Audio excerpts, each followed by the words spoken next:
Rachel, hey, congratulations for season three of Upload. Thank you. So, how does it feel being back for another season for Upload this time around? It feels great. It's always good to build on the work that you did and just keep making it more real and building it out and having more fun and experimenting with it. Uh, and it's very much an extension on the first and second season. So it's sort of just like one long project with like a big nice nap in between, I suppose. I know there's a lot going on with Upload itself. So, what's your approach on achieving Greg Daniels' vision on a project like this? That's a good question. You have to talk to Greg a lot. You have to make sure that you're understanding where he has something specific in mind and where he wants ideas to be brought to the table. And Greg is very good with like taking the time to explain to you what he's thinking and maybe where the source of the inspiration was, or where he's thinking that something new can be done if it's not in the script. And so we have lots and lots of meetings and we go through everything and everyone has the opportunity to ask questions.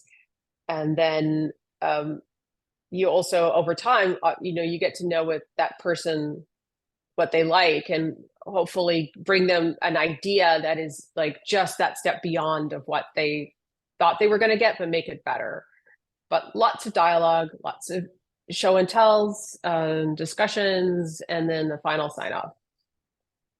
I feel like the Upload universe is getting bigger and bigger as we go through. How do you personally navigate the two worlds, between Upload and reality?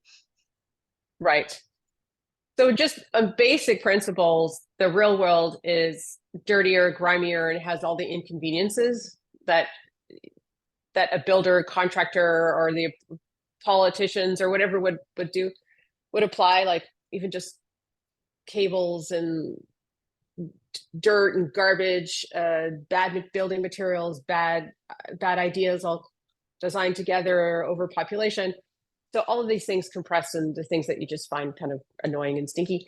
And then Lakeview is a release from that. So we keep the color palette very warm and vacation, sunset, aspirational. It's like a magazine. It's a glossy magazine, like Architectural Digest from the 90s with Ralph Lauren, plaids.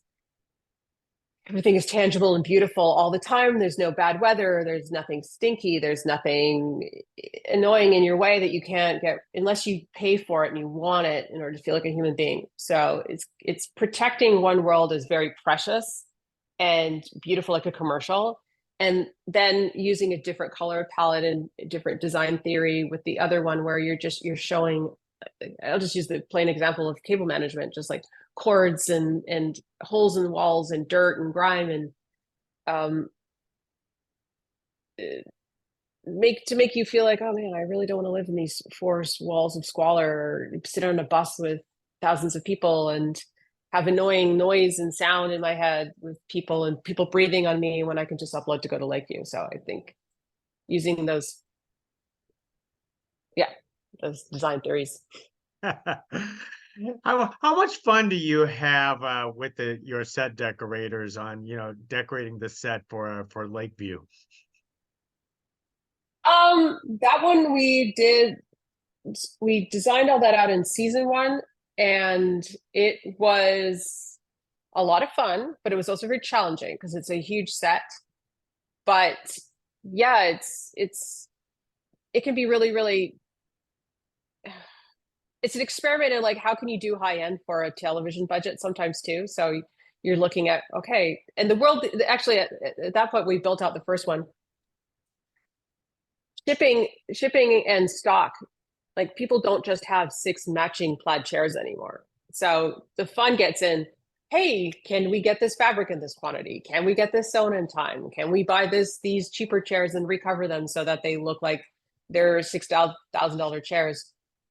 So once you get all the hard work of like establishing that you can get these couches and these chairs and that you can have enough weight and balance and that some things aren't really tiny and some things are really big, And the real fun comes in when you're decorating the set and you're pulling it all together, and you know, you're spending some late nights with some pizza and some music, and you're sitting there, you know, moving couches and chairs around and books and artifacts on the wall, and hopefully at one point you reach the sweet spot and you're like, it's beginning to look like it belongs in a magazine. No one will ever know that chair underneath there is from IKEA. You know? Yeah. Now, how do you come to the decision of building the sets versus real locations for a series Mm. like this? Because it seems there's so many locations in season 3, in my opinion. And there's also a lot of sets that I don't think people would realize. But let's say courtroom, for example, the courtroom near the end.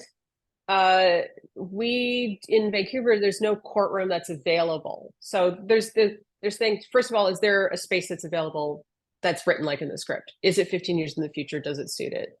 How much page count is in the show? Does it occur over many episodes? If it's in more than 2 or 3 episodes, then you start to consider it's probably cheaper to build it. We have the control of the stage and the lighting and everything like that. We don't have to buy out, let's say, like a corporate office where the hours are, you only have like a 3 hour window to go in and start prepping. So it's really putting moving the eggs around into different baskets. And some things you just know they're no brainers. Bathrooms, you're going to build a bathroom. It's too small to film in. You need to have wild walls. And some things are just like, yeah, there's no way we're going to get into a courtroom that can sit 60 people at a distance that we need it. So we should just start looking at a location we can build into, or start budgeting if we could build that as a set. Reoccurring sets for main characters, always better to probably build them these days than to try to go into a strata. You got to talk to the strata. You got to move the crew up and down these elevators. So when you have lots of experience, after time, at some point you're just like, come on, we're not going to find this hotel room. Like, we're not. Like, we can spend some time looking, but we should really just also at the same time maybe just start designing something and budgeting it just in case we don't find it, and then we can build it. So for your personal enjoyment, do you like working on a stable series like Upload, or do you like working on something much more faster, like in films? Much more what? In fast or fashion? Faster, like in films, production wise, like faster production. Oh, films are so much slower than television. Oh, Television's fast. Oh yeah, television's the harder one, by far. I like doing both. I don't like to be stuck in one place for too long. So I go back and forth all the time. You know, you always try to work on, it's more important about working on interesting shows than it is like what they are. But just technically, you only have one script in a movie, and you have a large amount of time to prep that. And then when you start filming, you're still just prepping the same script. But in TV, you're prepping like maybe 2 or 3 scripts at the beginning, and then day one that you start filming, you're prepping another TV show and then another one on top of that. And then you have the overlap of prep and shoot sort of cascading and dancing towards the end. And you got to be sharp. most excellent. Well, let me wrap it up with one last question with you, Rachel, because this show is all about being uploaded and so on, and you have worked on so many productions and so many sets. If you had to be uploaded, what does heaven look like for you? Oh, geez. Oh, man, that's a really, really tough one because I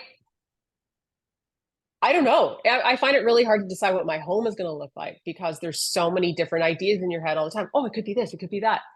But it would probably be something like Gattaca in the way where it's like a nostalgic future, like beautiful and glossy Art Deco, but lots big palatial lands. I don't know. I'm going to be thinking about that one for quite a while though, but I don't have the fast answer to that because I want it to be everything. Well, you know what? That is a great answer, and I have to admit the place in your background looks great too. I don't know if you had anything to say with that too. So This is where I live. So, but again, it's texture but neutral because I can't do a lot of color at home because that's what work is for. Work is for playing with everything. And then like when I come home, I just sort of need like a neutral color palette, like a space to get reestablished and reconnect with my brain, and then go, oh, we're going back to work, and tomorrow's going to be like rainbow colors and or something dark and brutalist and concrete, right? That is true. That is true. Well, you're a very creative person, Rachel. Yeah. Thank you very much for carrying this conversation with us, and congratulations for season 3 of Upload. It's going to be exciting. Thank you, Gig.